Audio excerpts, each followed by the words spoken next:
แต่เช้าเอาเอามาแต่ไสหำฮะจะมาแต่ไสฮะมาแต่ไสแต่เช้าไปซื้อยาไปซื้อยาโอ้ไปซื้อยาสูบมันเพิ่นให้ไผเห็นดิที่รถจอดให้เราบอกจะไปซื้อให้เราโอ้เราเอิ้นให้เจ้าบ่เราเอาเงินให้เลยแล้วให้เท่าใด20,000เลยเงินไผ100,000เงินแม่จะดีถังมานำบ่ได้นอนคนเดียวบ่ เด้อเมื่อคืนนี้เพิ่นก็ไปคือเก่าโมโตมาเอามาโตะบ่มอต่อมาเอาอีกเลยมาเอาเขาในบ้านนี่แหละเราใส่แซ่อีหยังนมกินบ่หวานเลยหวานนมมีหยังมันสิหวานหวานเลยนมมันนี่บ่กินบ่ไข่ยังเหมือนสิเป็นหยังวิตามิวมันก็แซ่บแล้วว่าบำรุงให้เจ้าเป็นไข้นะเอาคนละอันคนละอันเลยอ้าวไอ้ซื้อมาให้ยังว่าคนละอันคนละอันเจ้าเฮ็ดจะได้เอาบ่คุณมีเฮ็ดเส้นไก่แล้วบ่กลัวนี่พอโตสากไก่เฮาอยากสิเว้าเลยมันเฮ็ดแล้วหมักนี่โหมันเฮ็ดเกินบ่แม่นไก่แม่นนกได้นี่ติแม่นแหละพอบุญมีได้จับนกพี่น้องเอ้ยผู้เศร้า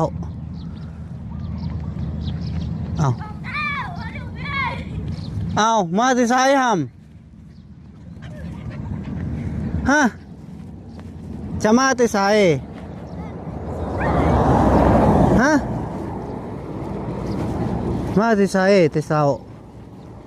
ไปซื้อยาไปซื้อยาโอ้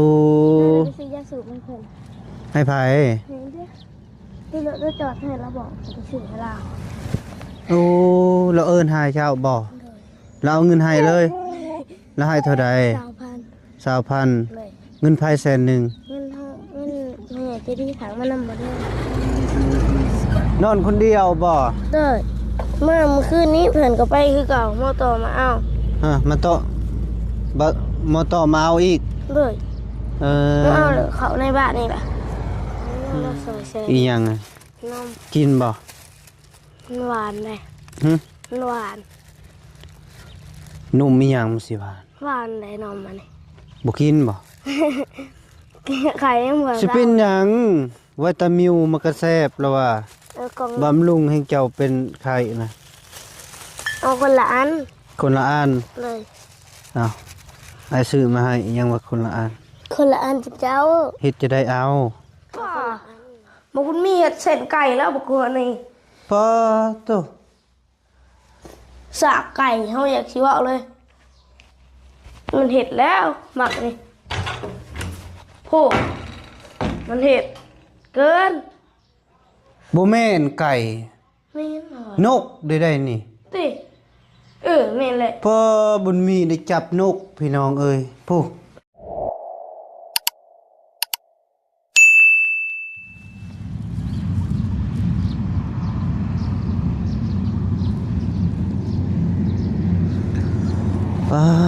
โธ่พี่น้องเอ้ยบ่าวแก้วเดินทางมาแต่โรงเรียนกะเมื่อยพี่น้องเอ้ยเนาะมาแต่เช้า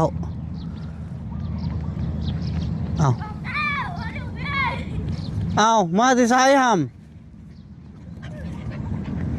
ฮะจะมาแต่ไสฮะมาแต่ไสแต่เช้าไปซื้อยาไปซื้อยา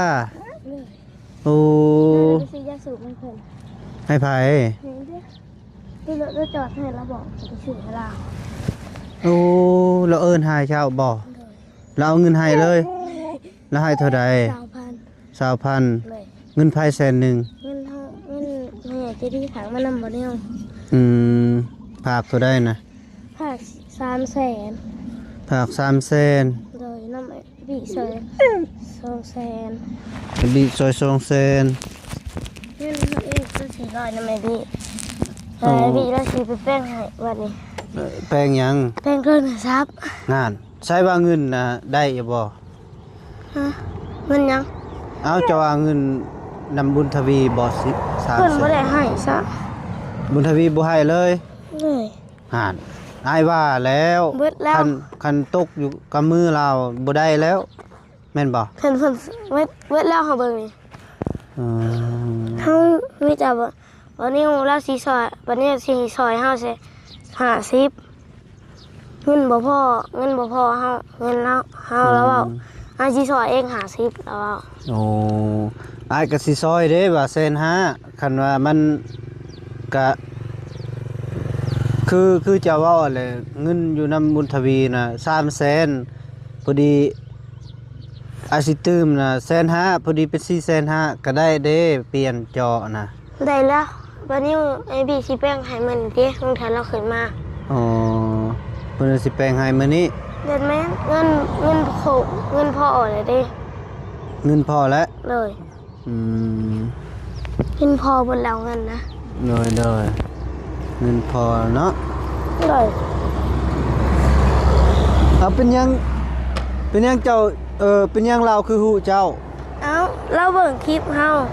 เราเบิ่งคลิปเจ้า เลย แล้วเราจอดรถอยู่หั่น รถเราตาย โอ้รถเราตายหลายมื้อแล้วบ่ มื้อเดียวนี่แหละเรามากลางคืน โอ้มื้อวานนี่บ่ มื้อนี้ เออ รถเราตาย มื้อคืนนี่บ่ เลย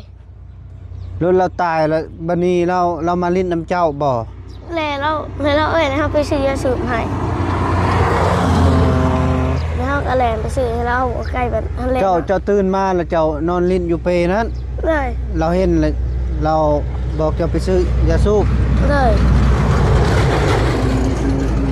นอนคนเดียวบ่ เลย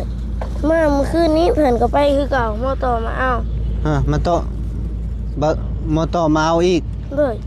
เออ มาเอาเลยเขาในบ้านนี่แหละ อืมอยู่คนเดียวคือเก่า เลยพอสั่งมาเมื่อวานนี่ พอสร้างมา เลย แล้วมาหยัง เราเห็นหลังคา เรามาเฮ็ดหลังคาให้ เลยแล้วมาหยอดเลยนะ แล้วมาผู้เดียวบ่ เลย อืม ที่ห้องหัวแล้วมาหยอดให้แล้ว อืมภายในมาเมื่อวาน วันนี้มีบอลนิ้วไอ้บัดไส้แล้วก็เบาบางเมื่อวานนี่ บ่บีบ่มาบ่ ไอ้พี่แล้วบ่มาเมื่อวานนี่คาได้บีเมื่อวานเขาได้ไปแป้งแล้ว อืม เงินอยู่ในบอลนิ้วแล้วผักเนี่ยจะได้ผักมาให้เมื่อวานนี่ เท่าไหร่ 300,000 300,000 เลย แต่ว่าเงินเดี๋ยวนี้นำเจ้าบ่ เงินน่ะอยู่ในบอลนิ้วสิเอาให้เฮาไว้น้ำลาว200,000แล้วสิโอนให้ไอ้บีเอง โอ้ แล้วให้เอาใส่100,000แล้วบอก โอ้น่ะดีซะคันว่าเงินพอแล้วอ้ายสิบ่ออกซอย เลย เพราะว่าอ้ายสิซื้อแนวอื่นมาให้ เลยพ่อเล่าเงินนะ อืมอ้ายมายามก็อ้ายก็ซื้อประเภทนมประเภทอิหยังนี่แหละให้เจ้ากินนะเห็นบ่ เลยหมดลายเล ก็ ย เดียวว่าคือมื้อนั้นว่าเงินมีแต่300,000นำบุญทวีแล้วก็บ่พอแล้วอาจสิเติม150,000เพื่อว่าอันแหละถ้าว่าเพิ่นไปแป้งให้แล้วก็โอเค เลย เนาะ เลยวันนี้เราใส่เส้น อีหยังอะ นม กินบ่ มันหวานเลย หึ มันหวาน นุ่มอีหยังมันสิหวาน หวานเลยนมมันนี่ บ่กินบ่ ไข่ยังเหมือน สิเป็นหยังวิตามิวมันก็แซ่บแล้วว่าก ล่อง บำรุงให้เจ้าเป็นไข้นะ เอาคนละอัน คนละอัน เลย อ้าวอ้ายซื้อมาให้อีหยังว่าคนละอัน คนละอันจิเจ้า เฮ็ดจะได้เอา เอาคนละอันเข้าใจเด้อ แน่ลืมแหละ บ่แล้วให้เจ้าหาแหละ คนละอัน อันนี้ก็ เขากินบุเบิด กินบ่เบิด เขากินอันเดียว อืม กินอันเดียวก็ยังเบิดกันกินอันเดียว บ่เบิดก็เอาไว้มันบอกมันกะพอ บ่ได้แหละมันบ่เย็นเด้ มันบ่เย็น เลย อืมนอนผู้เดียวได้หยังกินเมื่อวานนี่ฮะ เมื่อวานนี้ โดย ไอ้บี้ซื้อไอ้บี้มาหาเมื่อวานนี้ หึ แม่นะเมื่อวานนี้วันนี้เราซื้อของกินมาให้ กูกินหยัง เราซื้อปิ้งไก่มาให้ ซื้อปิ้งไก่มาให้ เลย อืมบ่ได้เน่าติ บ่ได้ดาว บ่ได้เน่าคือมื้อเอากิน ฮะ คือบ่เน่าแบบคือไก่ปิ้งไก่อายซื้อมาให้บ่ อ๋อ จนอันน่ะสินำตีไม่ขาเเฮือแต่เฮือแต่นเจ้าตื่นแต่เช้าติมื้อนี้หรือเรามาปลุก เขาตื่นแต่6 โมงผมก็ตื่น โอ้ย6 โมง เดี๋ยวนี้6 โมง ว่า เจ้าก็ตื่นมาแต่5 โมง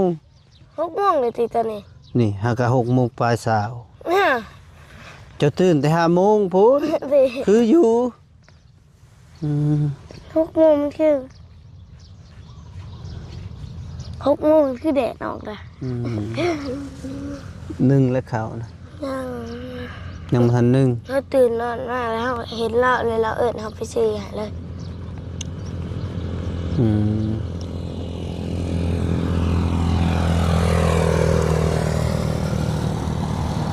อาบอยู่บ่น้ำ อาบอยู่ หึ อาบอยู่ อาบอยู่ เออ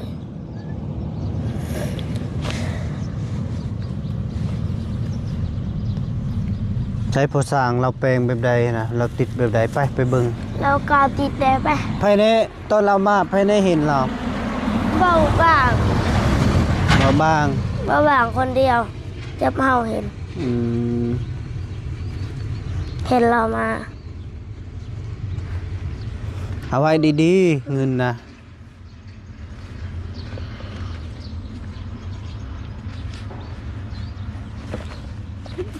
เงินว่า300,000บัดนี้ปะน้ำอ้าย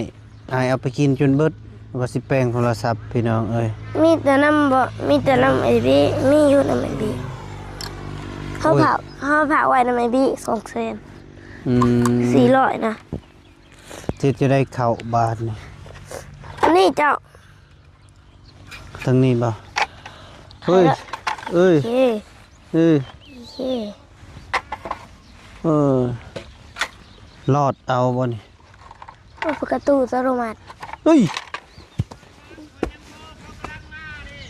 หมดพี่น้องเบิ่งมั้ย รถเขาเร็วรถเขาเร็ว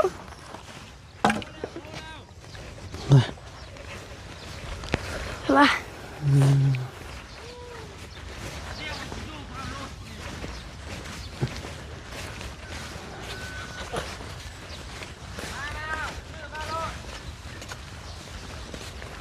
นี่ อีหยัง โม มักโมจะน้อยก็เบิดอีกเลยงัวมากิน ผมเอามากินแล้วพอดีหัดจับมัน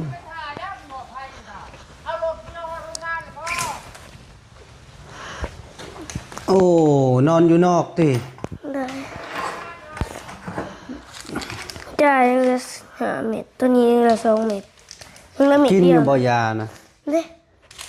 มึงละเม็ดเดียว อืม นี่มุ้งของแท้ ของแท้เอามานอนนอกป้าโตห่ำแม่นยังอันนี่ พวกคุณมีเห็ด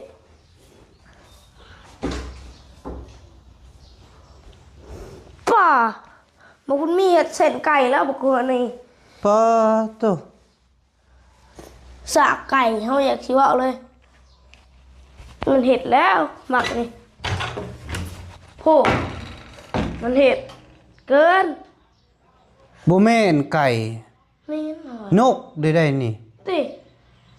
แม่นเลย ป้าบุญมีได้จับนกพี่น้องเอ้ยผู้ เห็ดเส้นกันแล้ น ว กอีหยังอันนี้นี่แต่หัวนกเข้า แม่นเลยหนูนี่น่ะอยู่ที่ต้นคุ้งเนี่ย เออ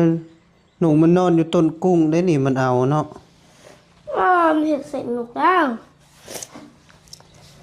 จะเบิ่งขาบเลือดมัน เอ๊ะ ทูเด้อหำเด้อ เลย จะเบิ่งฮะพอหนกมันได้หนกเลยพี่น้องเอ้ย เฮาก็ยังบ่ได้ในเขามาห้องเฮาเหมือนกัน มันเอามาเมื่อคืนนี่บ่จักนี่ มันเหม็น เลือดสะเลยมันเห็น มันใช่มันเห็นมันบ่ หึ เห็นมันบ่นี่ บ่เห็นอยู่ไสวะ มันไปเลย เพิ่นนอนอยู่ไสบ่เห็น อ้าวทงนี่ชอบไปเห็นยัง ก็โตบุญมีเฮ็ดแหละ นี่ขาตั้งกล้องของไอ้พี่เนี่ยเจ้าก็บ่ใส่ของแท้ได้เนี่ย ยังกิน โอ้ยังมีอยู่ไข่ของปลามีอยู่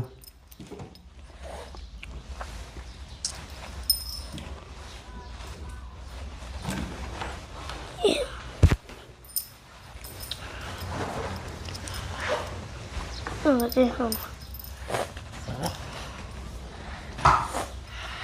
เปิดออกไพ่ได้ตัวนี้ ตัวใด ตัวเนี้ย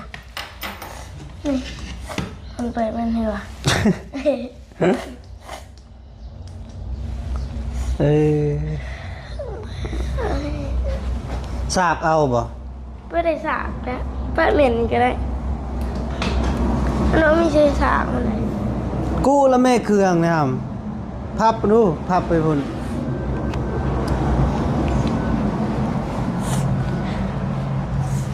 ตื่นมาแล้วก็พับ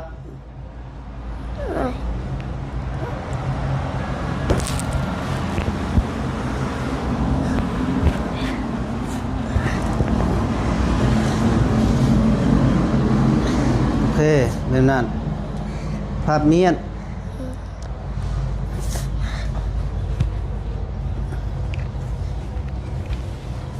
ขึ้นแพรซักอยู่บ่แพรนี่มันคือดำใช่ว่ากะโลห้องน้ำปอกเปิกเบิดใช่ไปเบิ่ง ถ้ากาตู้มันได้ใครทำผิดมาเป็นนะ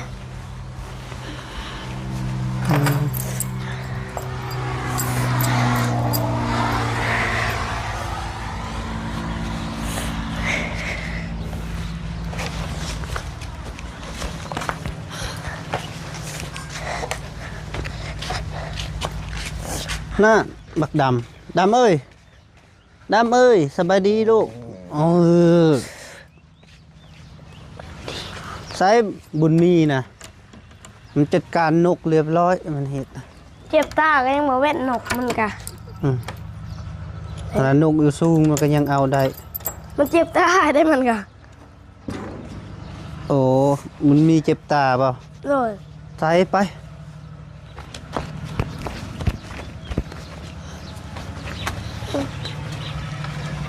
ไผมาเห็ดนี่ มาสร้าง บ่สร้าง หอย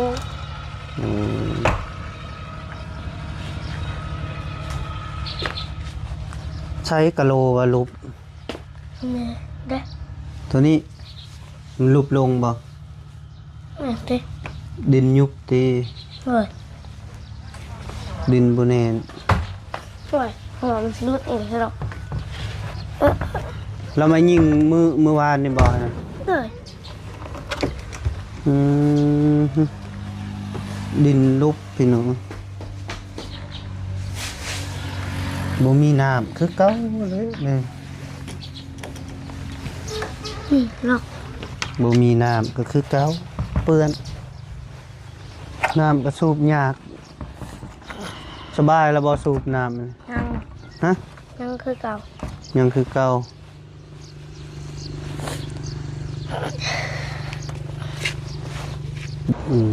ไปพี่น้องเอ้ย เอ๊ะ เราติดบ่เราขึ้นหลังคาบ่ เอ้ย เราขึ้นแบบใด เราเอาคันได โอ้คันไดตัวนั้นบ่ เลยคันไดตัวเก่าแล้ว คันไดไม้นะบ่ แล้วขึ้นติดตึง เพื่อที่ขึ้นได้ก็บอกยากเลย ๆ3คนหนึงบ่ ที่สอง เราขึ้นบนทางเก่านี้ เราขึ้นข้างนี้ดิตัวนี้นะ ทางเก่าเลยได้หุ่นครัวเฮา เดี๋ยวคือเก้า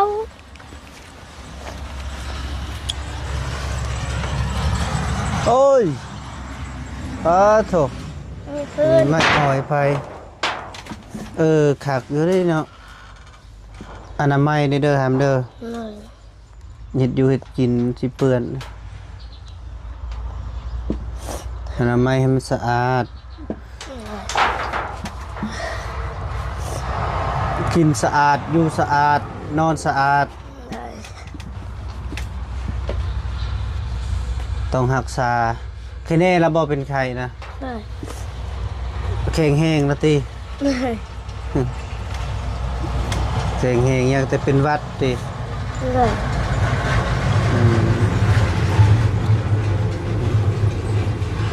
ยังไปซื้อตัว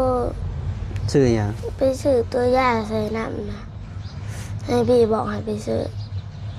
ถ้ามันเบิดแล้วเราบอกให้ไปซื้อเอามากิน อืม แล้วยามันบ่เศร้า อย่าเอาละโซนนะ เลย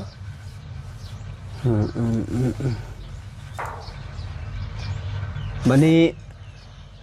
อ้ายกลับมาจังเด้ออ้ายสิซื้อมาให้เด้อ ให้เลยไปใส่ ค่อยสิไปพุ่นแหล้ว ไปเทิง ไปกองพันใหญ่ ป้าคือไก่เนี่ย ไกลแล้วเนาะเวียกอ้ายเนาะเห็นบ่นุ่งเต็ม ไก่เกิน ก็เลยมาแวะหาเจ้าสะกอนก่อนสิไปก็ ยังบ่ใกล้ๆอยู่บ่ มันก็ไกล ฮอดบ่บ่ค หึ ำฮอดบ่แลนใส่ กลัวและเรียนใส่ผู้เมืองสน ฮะมันเล่นบ่ แม่น ป้า บ่โดนดอกคันรถบ่ซอมันก็ประมาณชั่วโมงหนึง ไปหาบ่บางเลยเด้อหามันเกินเลย โอ้ยบ่บางแห่งไกลกว่านะบ่บางมามื้อวานนี่บ่ เลย โอ้มาก็บ่บอกเลยเนาะอยู่นี่เลย แต่มึงเจ้าคือบ่ไปหาแล้วขนาดมันเกินแหละ อืมเบานุ่งบ่มาเลยเนาะ ได้เราเมื่อวานนี้เราลงสวรรค์เมื่อวานนี้ ไป เราลง อืม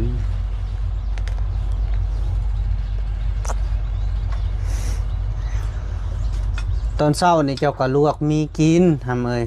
ไง ตอนเที่ยงเจ้าก็นึ่งเขาวกินข้าวเที่ยงแล้วก็ทอดตอนแรงเลย เลย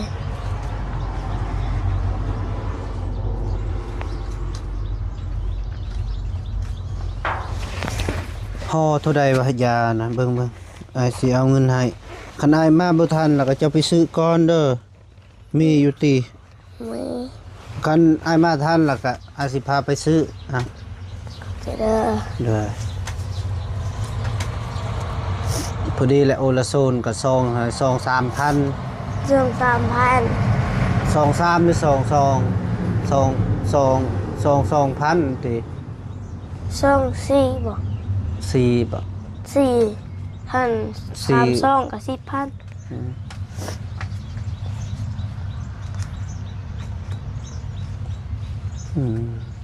เด้อ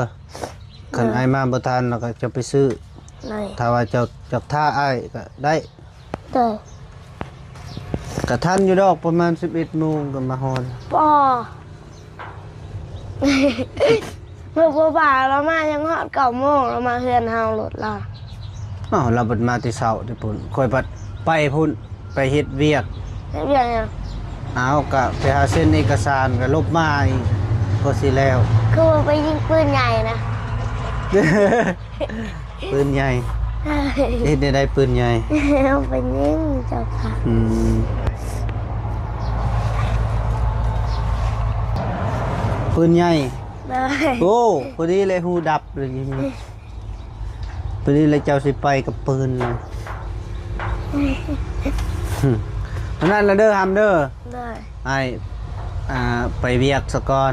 ได้ ตอนเที่ยงเราสิแวะมาหาเด้อ ถ้าว่าไก่สิหรอกไก่อยู่พุ่น ฮะ ไก่หลังคาผู้ไก่ เฮ็ดหยัง เด้เขาบอกว่ามีมันจับไก่ไปไหนดอกพอดีไก่เตะมัน ไก่ก็เบิดแหละพี่น้องเอ้ยมีแต่มากินตลอดเอาเท่านั้นแหละดีอยู่เด้อบ่ไปใส่เด้อทำเด้อ เลย บ่ไปใส่ยาอายมาจึงไปซื้อ เลย เอาลูกทีบเจ้าบ่ไปปะผมโอ้ กำลังสาดโดดขากที่เราใส่ กำลัง ไปเอาเด้อไปเอาเด้อจังได๋เด้อ เลย ยินบ่ เลยเอาขี่รถที่เขามีแต่เขาดินเลยถ้าตอนขอนะครับ เราเอิ้นเลย เลย ขี้มูกไหลนะครับ มา เสร็จได้ไหมเอาเท่านี้แหละ เลย เบิ่งเอาใหม่ สวัสดีเด้อ โดย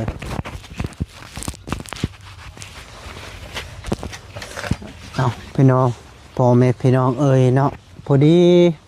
บ่แก้วสิไปเวียกก็แวะมาหาน้องสะกอนพี่น้องเอ้ยเนาะก็พอดีมาเบิ่งก็น้อง